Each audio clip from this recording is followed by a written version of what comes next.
차가운 새벽 공기를 가르는 서울의 지하철 소리는 매일 아침 대한민국의 심장이 뛰고 있음을 증명합니다. 하지만 이 활기찬 소음 이면에는 정체를 알 수 없는 무거운 침묵이 흐르고 있습니다. 우리는 지난 수십 년간 한강의 기적이라는 이름 아래 세계가 경탄하는 고속 성장을 일구어냈습니다. 전쟁의 폐허 위에서 반도체와 자동차, 배를 만들어내며 선진국 반열에 올랐고 우리의 삶은 그 어느 때보다 풍요로워 보입니다. 화려한 네온사인과 끊임없이 솟아오르는 마천루는 대한민국 경제의 건재함을 과시하는 듯합니다. 그러나 그 화려한 겉모습을 한꺼풀 벗겨내면 우리는 아주 위험하고도 거대한 숫자를 마주하게 됩니다.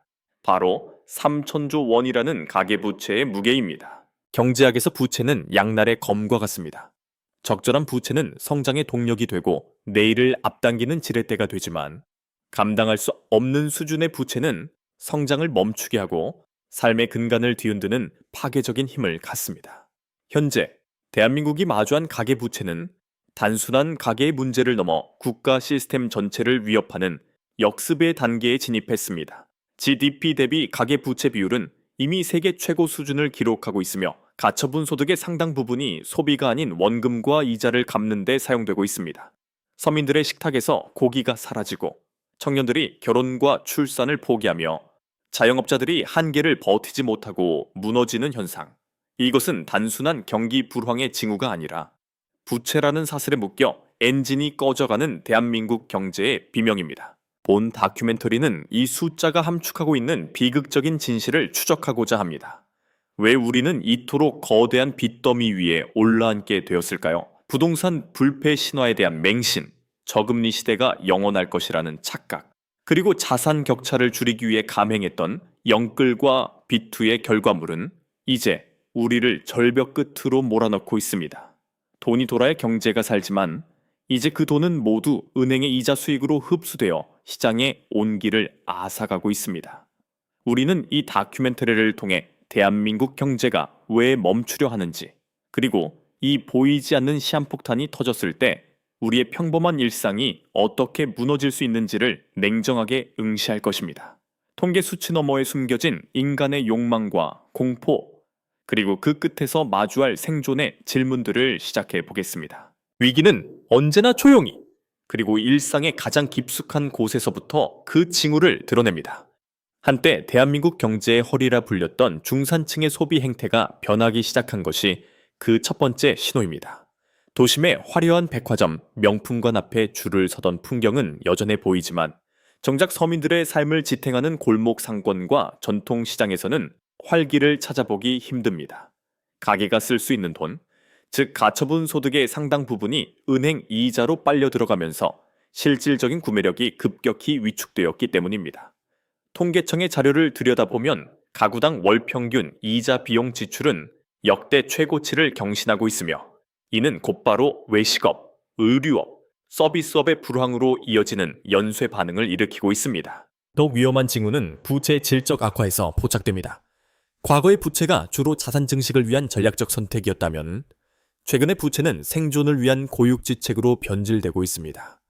다중채무자, 즉 세 곳 이상의 금융기관에서 대출을 받은 이들의 비중이 급증하고 있으며 이들 중 상당수는 저소득 저신용층에 집중되어 있습니다. 제1금융권의 문턱을 넘지 못한 이들이 저축은행과 대부업체, 심지어 불법 사금융의 늪으로 내몰리는 현상은 우리 경제 하부 구조가 이미 괴사하고 있음을 보여주는 강력한 경고입니다. 연체율의 완만한 상승 곡선은 겉으로는 관리 가능한 수준처럼 보일지 모르나 그 이면에는 만기 연장과 상환 유예라는 임시 방편으로 간신히 버티고 있는 착시 효과가 숨어 있습니다.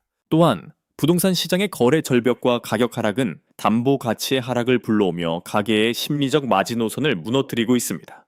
대한민국 가계 자산의 70% 이상이 부동산에 쏠려 있는 기형적인 구조 속에서 집값의 하락은 곧바로 가상가치의 폭락과 대출 회수 압박으로 이어집니다.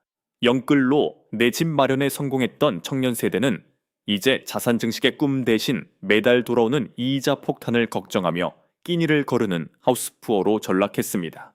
거리에 넘쳐나는 임대문의, 스티커와 문을 닫는 자영업자들의 폐업 신고서는 단순히 한 개인의 실패를 넘어 대한민국 경제 시스템 전체에 과부하가 걸렸음을 알리는 적색 등입니다.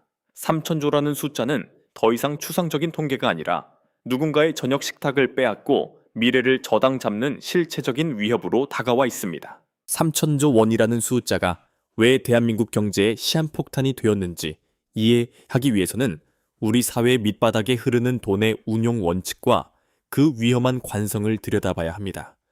그 핵심에는 이른바 부동산 불패 신화라는 기묘한 신앙이 자리 잡고 있습니다. 지난 수십 년간 대한민국 국민들은 집값은 결코 떨어지지 않는다는 무언의 법칙 아래 경제 활동을 영위해 왔습니다. 이 확고한 믿음은 가계가 실질적인 소득 수준을 훨씬 상회하는 초고위험 레버리지를 기꺼이 수용하게 만들었습니다. 생산적인 가치를 창출하는 곳이 아닌 오로지 가격 상승 기대감에 기댄 자산에 빚이 몰리면서 대한민국 경제는 거대한 거품의 토대 위에서 위태롭게 작동하기 시작했습니다. 두 번째 운용 원칙은 전 세계에서 유례를 찾아볼 수 없는 전세라는 독특한 사금융 시스템입니다. 전세는 공식적인 은행 통계에 잡히지 않는 거대한 부채의 그물망입니다.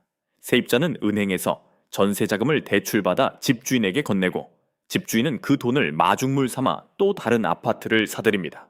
저금리 시대의 이 시스템은 자산을 무한히 복제하는 마법의 지렛대처럼 작동했습니다.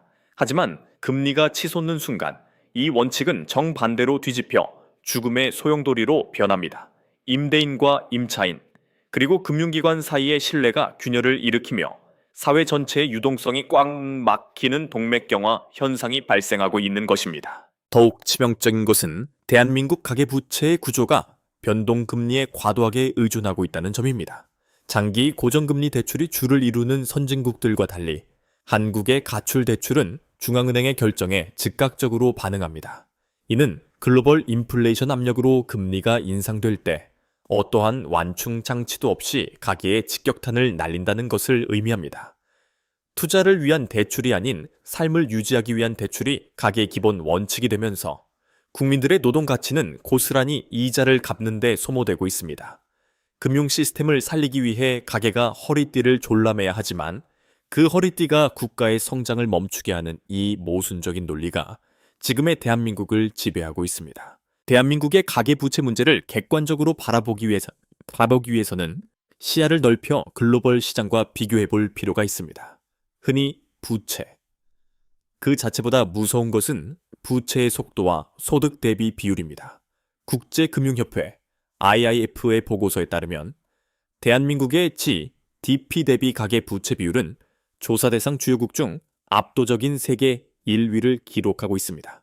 이는 미국, 일본, 심지어 유로존의 평균치를 상회하는 수치입니다. 2008년 세계 금융위기의 도화선이 되었던 미국의 서브프라임 모기지 사태 당시 미국의 가계부채 비율이 100%를 밑돌았다는 점을 상기하면 현재 100%를 훌쩍 넘긴 한국의 수치는 그 자체로 경이로운 동시에 공포스러운 기록입니다. 다른 선진국들과 비교했을 때 한국 부채의 가장 큰 특징은 내려올 줄 모른다는 점입니다. 미국이나 유럽의 가계는 경제 위기를 겪으며 뼈를 깎는 디레버리징 부채 축소 과정을 거쳤습니다. 자산을 매각하고 소비를 줄여 부채의 절대량을 낮추는 고통스러운 시간을 보낸 것입니다. 반면 한국은 위기가 올 때마다 금리를 낮추고 대출 규제를 완화하며 오히려 빚을 더 내어 위기를 모면해 왔습니다. 그 결과 전 세계가 부채를 줄여나갈 때 대한민국은 홀로 빚의 고점을 경신하는 기이한 행보를 보였습니다. 이는 국가 경제 전체가 부채라는 마약에 중독되어 이제는 금리를 조금만 올려도 전신이 마비되는 취약한 상태에 이르렀음을 의미합니다. 특히 북유럽 국가들이나 캐나다처럼 가계부채 비율이 높은 다른 국가들과 비교해봐도 한국의 상황은 훨씬 위태롭습니다. 그들은 강력한 복지 시스템과 높은 공적 연금이 노후를 보장하지만 한국은 노후 준비가 안 된 고령층이 자영업을 위해 빚을 내고 청년층은 주거 마련을 위해 소득의 절반 이상을 원리금 상환에 쏟아붓고 있습니다. 글로벌 신용평가사들은 한국 경제의 뇌관으로 가계부채를 1순위로 지목하며 경고의 목소리를 높이고 있습니다. 세계 시장은 이미 알고 있습니다.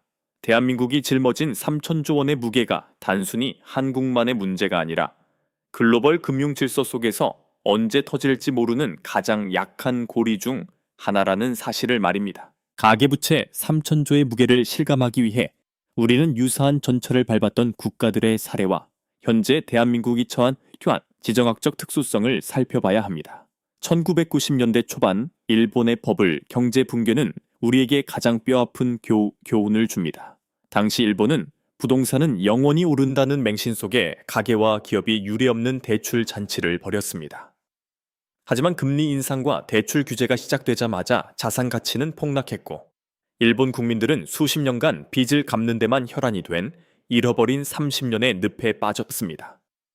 현재 대한민국의 인구 구조와 부동산 편중 현상은 당시 일본보다 훨씬 가파르고 위험한 궤적을 그리고 있습니다. 더욱 우려스러운 점은 한국 경제가 처한 지정학적 및 정치적 불안정성입니다. 미중 갈등의 심화와 글로벌 공급망의 재폐현은 수출 주도형 국가인 한국에 유례없는 압박을 가하고 있습니다. 반도체와 자동차 등 주력 산업의 불확실성이 커지면서 가계의 실질 소득 성장은 정체되었습니다. 소득은 늘지 않는데 대외적인 변수로 인해 금리는 고공행진을 이어가는 모순적 상황이 연출되고 있는 것입니다. 또한 정치권은 표심을 의식해 근본적인 부채 감축 디레버리징보다는 대출 규제 완화나 만기 연장 같은 임시 방편에 치중해 왔습니다. 이는 폭탄의 심지를 조금 더 길게 늘릴 뿐 폭발력을 키우는 결과를 초래했습니다. 사례 연구로서 최근의 전세 사기와 지방 미분양 사태는 부채 시스템의 붕괴가 어디서부터 시작되는지 잘 보여줍니다. 수도권 외곽에서부터 시작된 부동산 가격 하락은 담보 가치를 훼손했고 이는 고스란히 금융권의 부실로 전이되고 있습니다.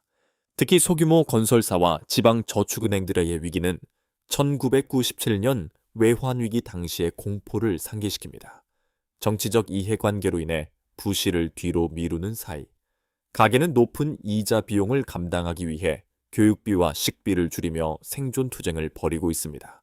이는 단순한 경제 지표의 하락을 넘어 공동체의 신뢰와 미래에 대한 희망이 파열되고 있는 한국 경제의 현주소입니다. 가계부채 3천조 원이 대한민국 경제에 미치는 영향은 단순히 수치상의 하락을 넘어 국가 전체의 체력을 고갈시키는 만성질환과 같습니다. 가장 먼저 나타나는 현상은 내수 소비의 완전한 실종입니다. 경제의 선순환 구조는 가계가 벌어들인 소득을 소비하고 기업이 그 수익으로 투자하며 고용을 창출하는 데서 시작됩니다. 그러나 현재 대한민국 가계는 소득의 절반 가까이를 빚 갚는 데 쏟아붓고 있습니다. 소비자가 지갑을 닫으면 자영업자가 무너지고 자영업자의 몰락은 다시 금융권의 부실 대출로 이어지는 악순환의 고리가 완성되었습니다. 이것이 바로 대한민국 경제 엔진이 소리 없이 멈춰서는 이유입니다. 더 나아가 이 거대한 부채는 대한민국의 미래 성장 동력마저 갉아먹고 있습니다. 가계부채의 상당 부분이 부동산에 묶여 있다는 점은 혁신적인 산업으로 흘러가야 할 자금이 시멘트와 콘크리트 속에 갇혀버렸음을 의미합니다. 젊은 창업가들이 도전해야 할 자본이 아파트 담보대출 이자를 갚는 데 사용되고 가계는 노후 준비를 위해 소득을 저축하기보다 빚을 청산하는 데 급급합니다. 이는 국가 전체의 자본 효율성을 떨어뜨리고 잠재 성장률을 0%대로 수렴하게 만드는 치명적인 결과를 초래합니다. 부채가 성장을 촉진하는 것이 아니라 오히려 성장의 발목을 잡는 부채 역설이 현실화된 것입니다. 금융 시스템의 건전성 또한 심각한 위협을 받고 있습니다. 가계부채가 임계점을 넘어서면 작은 외부 충격에도 전체 시스템이 도미노처럼 무너질 수 있습니다. 글로벌 금리가 요동치거나 수출 경기가 악화될 때 부채 비중이 높은 한국 경제는 다른 국가들보다 훨씬 민감하게 반응합니다.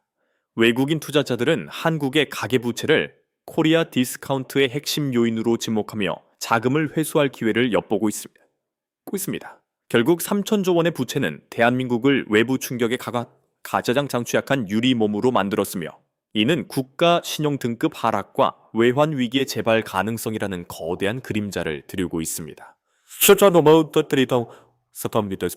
벼랑 끝에 선 대한민국 경제를 구하기 위한 대응책은 더 이상 미룰 수 없는 시대적 과제입니다. 가장 시급한 것은 부채의 총량을 관리하는 거시건전성 정책의 강화입니다. 정부와 금융당국은 차주의 소득 수준에 맞춰 대출 한도를 제한하는 DSR 총부채 원리금 상환 비율 L 규제를 예외 없이 적용하여 갚을 수 있는 범위 내에서 빌리는 대출 원칙을 확립해야 합니다. 정치적 논리에 휘말려 대출 규제를 풀고 빚으로 경기를 부양하려는 유혹에서 벗어나야만 가계부채라는 거대한 풍선의 폭발을 막을 수 있습니다. 이는 단기적으로는 경기 위축을 불러올 수 있으나 장기적인 국가 생존을 위한 필수적인 연착륙 과정입니다. 또한 가계부채의 구조적 체질 개선이 병행되어야 합니다. 변동금리 위주의 대출 구조를 장기 고정금리로 전환하도록 유도하여 글로벌 금리 변동이라는 외부 충격에 가계가 직접 노출되는 위험을 줄여야 합니다.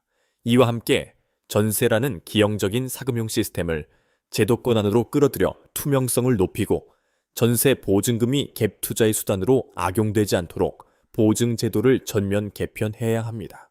부채의 질을 개선하는 것은 금융 시스템의 기초 체력을 다지는 일이며 이는 곧 국가 신인도를 방어하는 핵심적인 방패가 될 것입니다. 마지막으로 취약 계층에 대한 정교한 채무 조정 프로그램이 가동되어야 합니다.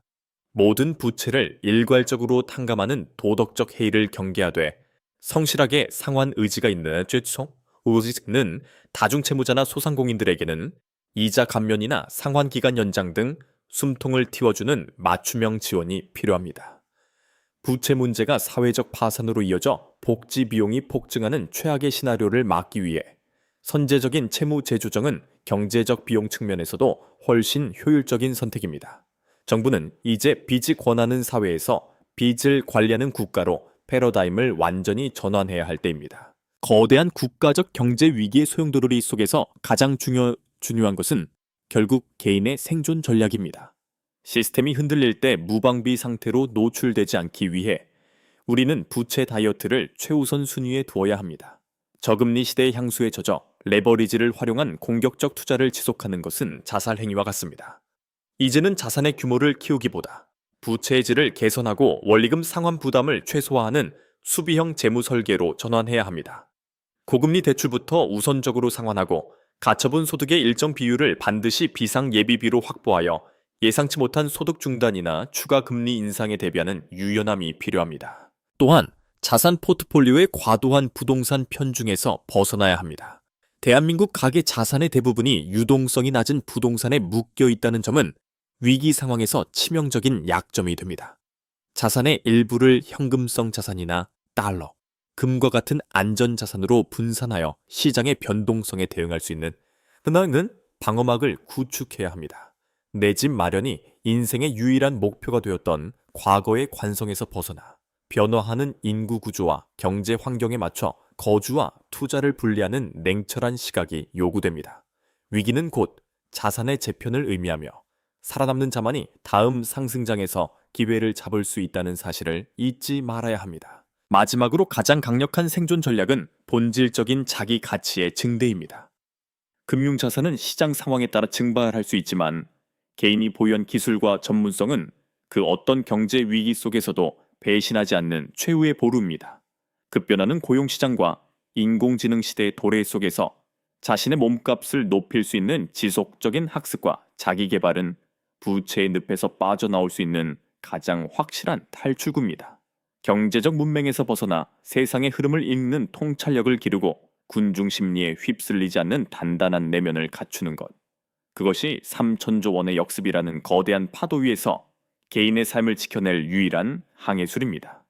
가계부채 3천조 원의 역습은 단순한 숫자의 공포가 아니라 우리가 수십 년간 쌓아온 경제적 가치관에 대한 근본적인 질문을 던지고 있습니다. 우리는 그동안 빚도 자산이라는 위험한 자기 최면에 빠져 내일의 풍요를 오늘로 당겨 쓰는 것에 익숙해져 있었습니다. 하지만 이제 그 청구서가 도착했습니다. 경제의 멈춤은 단순히 지표의 하락이 아니라 우리 이웃의 가게가 문을 닫고 청년들이 미래를 설계하지 못하며 평생을 일궈온 은퇴자의 삶이 흔들리는 실존적인 위기입니다. 이 거대한 파고를 넘기 위해서는 정부의 정책적 결단, 금융권의 책임의식, 그리고 개인의 냉철한 현실 인식이 삼박자를 이루어야 합니다. 고통스럽겠지만 지금은 팽창의 욕망을 멈추고 내실을 다져야 할 인내의 시간입니다. 대한민국 경제는 수많은 위기 속에서 다시 일어선 저력이 있습니다. 1997년의 외환위기, 2008년의 금융위기를 거치며 우리는 더욱 단단해졌습니다. 이번 가계부채 위기 역시 우리가 마주해야 할 마지막 시험대일지 모릅니다. 3천조 원이라는 숫자에 압도당하기보다는 그 숫자가 경고하는 본질, 즉 성장의 방식이 바뀌어야 한다는 신호를 겸허히 받아들여야 합니다. 부채로 쌓아 올린 가짜 풍요를 걷어내고 혁신과 생산성이 주도하는 건강한 경제 구조로 탈바꿈할 때 대한민국 경제의 엔진은 다시 힘차게 박동할 것입니다. 위기의 끝에는 언제나 새로운 질서가 기다리고 있으며 그 질서의 주인공은 공포에 질려 멈춘 자가 아니라 현실을 직시하고 대비하는 자들의 몫입니다. 지금까지 대한민국 경제를 위협하는 가계부채 3천조 원의 실체와 그 역습의 징후들을 깊이 있게 살펴보았습니다. 이 다큐멘터리가 던진 메시지는 명확합니다. 더 이상 부채에 의존한 성장은 불가능하며 이제는 우리가 가진 자산과 부채를 대하는 태도를 근본적으로 바꾸어야 한다는 점입니다. 경제적 위기는 누구에게나 평등하게 찾아오지만 그 결과는 준비된 자와 그렇지 못한 자에게 결코 평등하지 않습니다. 오늘 우리가 나눈 통찰이 여러분의 소중한 자산을 지키고 흔들리는 경제 지형 속에서 올바른 방향을 잡는 나침반이 되었기를 진심으로 바랍니다. 영상이 유익하셨다면 좋아요와 구독으로 응원해주세요. 여러분의 지지는 더 깊이 있고 전문적인 경제 콘텐츠를 제작하는 데 큰 힘이 됩니다. 또한 현재 여러분이 체감하시는 경제 상황이나 다음 영상에서 다루었으면 하는 주제가 있다면 댓글을 통해 자유롭게 공유해 주십시오. 여러분의 소중한 의견을 바탕으로 더욱 통찰력 있는 다큐멘터리로 돌아오겠습니다. 긴 시간 함께 해주셔서 진심으로 감사합니다. 대한민국 경제의 건강한 회복과 여러분의 흔들림 없는 경제적 자유를 응원합니다. 시청해주셔서 감사합니다.